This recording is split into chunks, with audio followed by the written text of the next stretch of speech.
Hello, children. Today we will start with chapter number 5, that is coal and petroleum.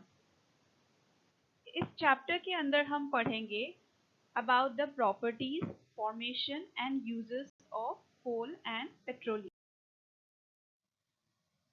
अच्छा, अब आपको पता है कि जो कोल, पेट्रोलियम, ये सारी चीजें हैं, ये हमारे लिए बहुत यूजफुल है.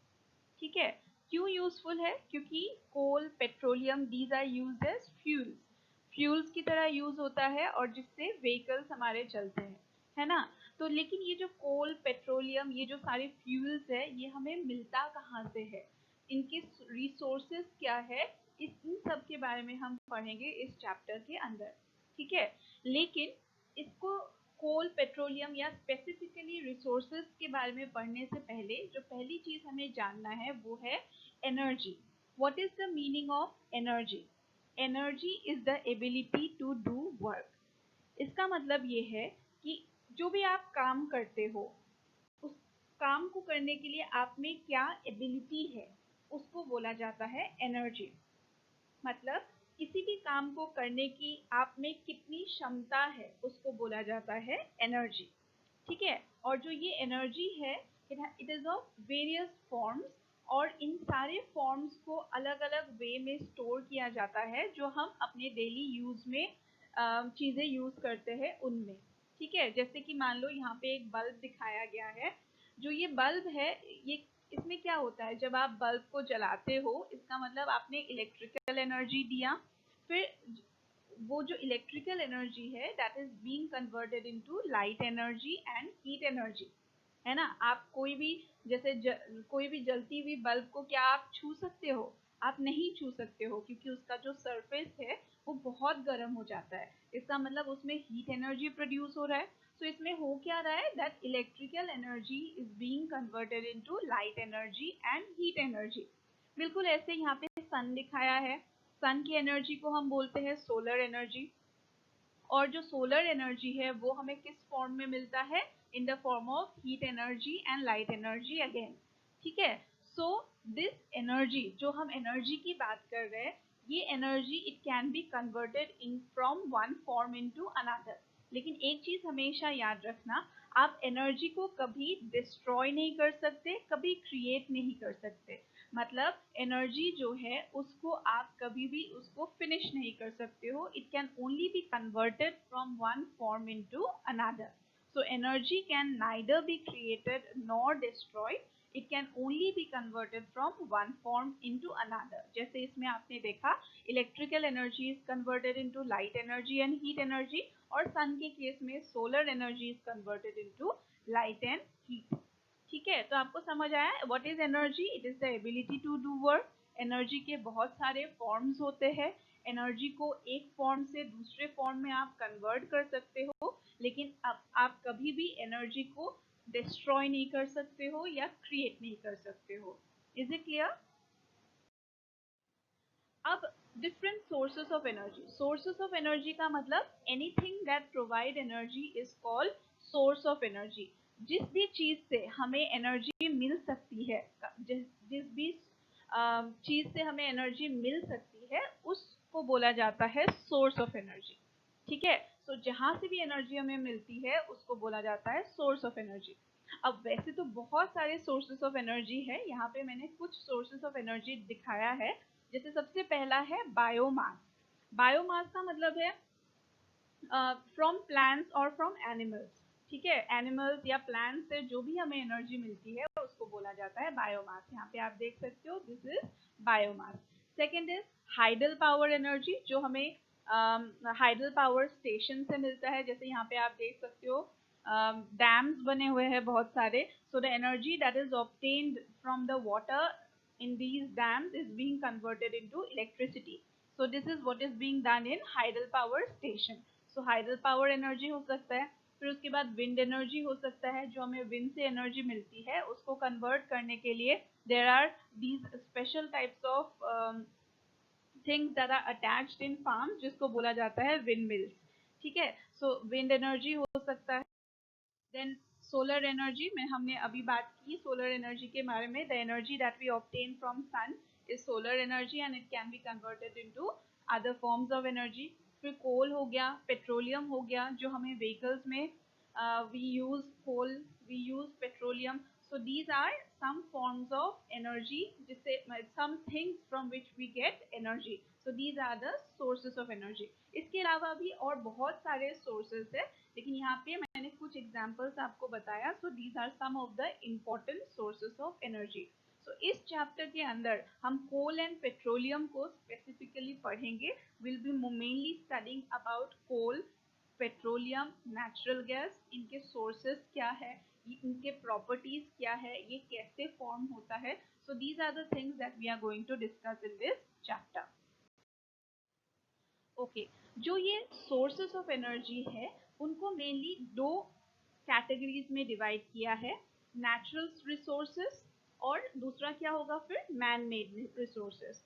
इस चैप्टर के अंदर we will be mainly dealing with natural resources. ठीक है, अब नेचुरल रिसोर्सेस मतलब the resources which are obtained from nature, मतलब जो नेचर के अंदर प्रेजेंट होगा उसी को हम बोलेंगे नेचुरल रिसोर्सेस. नेचर के अंदर प्रेजेंट होगा मतलब क्या क्या हो सकता है, the resources that we get from nature like air, water, sunlight, soil, minerals, forest, wild animals, etc. ठीक है, so all the energy forms that we get from the resources that are present in nature are known as natural resources. और man-made resources फिर क्या होगा, man-made resources are those which are artificially made by man and they are not obtained in nature. But in this chapter, we will be mainly discussing about natural resources. जो ये natural resources है, they are further divided into two main types. पहला है inexhaustible natural resources और दूसरा है exhaustible natural resources. अब हम देखते हैं inexhaustible और exhaustible में क्या फर्क है. Inexhaustible natural resources का definition देखो. They are the resources that are present in unlimited amount in nature and cannot be exhausted by human activities are called inexhaustible resources.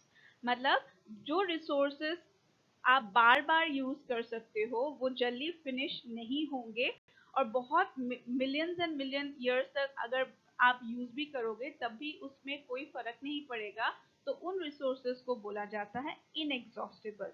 For example मैंने solar energy की बात की थी, तो सन जो है it is present for millions and trillions of years, वो अभी भी है, सो it is not getting exhausted. So solar energy is one of the best examples of inexhaustible resource. ऐसे ही वाटर से जो हमें एनर्जी मिलता है, हाइडल पावर स्टेशन में जो यूज होता है, जो वाटर से एनर्जी मिलता है वो भी इनएग्जॉस्टिबल है. आपको पता है ना, water is obtain from where, it is obtain from water cycle, तो ये कभी खत्म नहीं होगा. The cycle is going to continue and water will be always there, so it is an inexhaustible resource.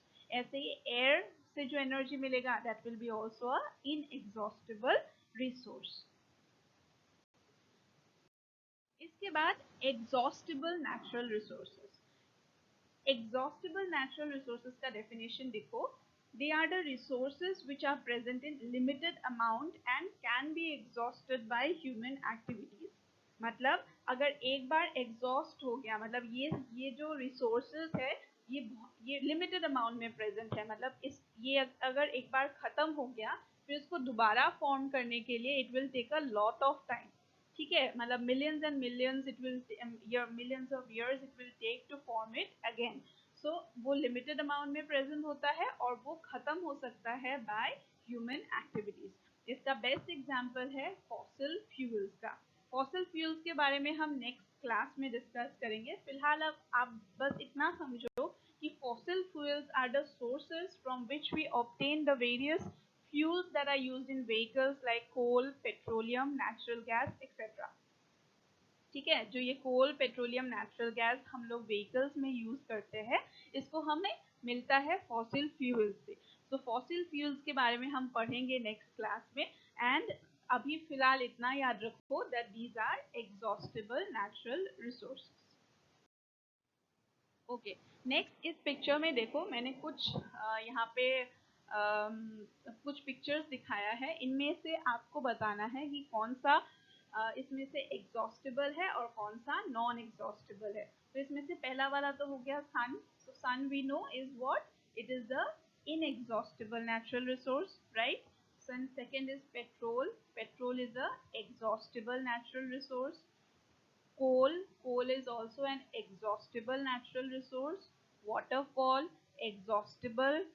CNG और एलपीजी, ये दोनों के बारे में हम पढ़ेंगे आगे। फिलहाल आप बस इतना समझो that these are also fuels. LPG तो आप लोगों ने देखा होगा, कुकिंग के लिए यूज करते हैं घर पे किचन में, सो this is also a type of fuel. And CNG is compressed natural gas. This is also a type of fuel जो आजकल बहुत प्रेफर किया जाता है because it is pollution free, इससे बहुत कम पोल्यूशन होता है। सो इसीलिए इसको ज़्यादा प्रेफर किया जाता है व्हीकल्स के अंदर। So this is also a fuel and it is a exhaustible fuel, मतलब exhaustible natural resource. So this is also exhaustible and LPG is also an exhaustible natural resource. So I hope you have understood today's lecture. Energy होता क्या है? What is meant by source of energy? There are two types of source of energy, natural and artificial. Natural is mainly divided into inexhaustible and exhaustible. And what is meant by inexhaustible, exhaustible, and what are their examples? So I hope this much is clear to all of you. We'll be continuing with the next part in the next class. Thank you.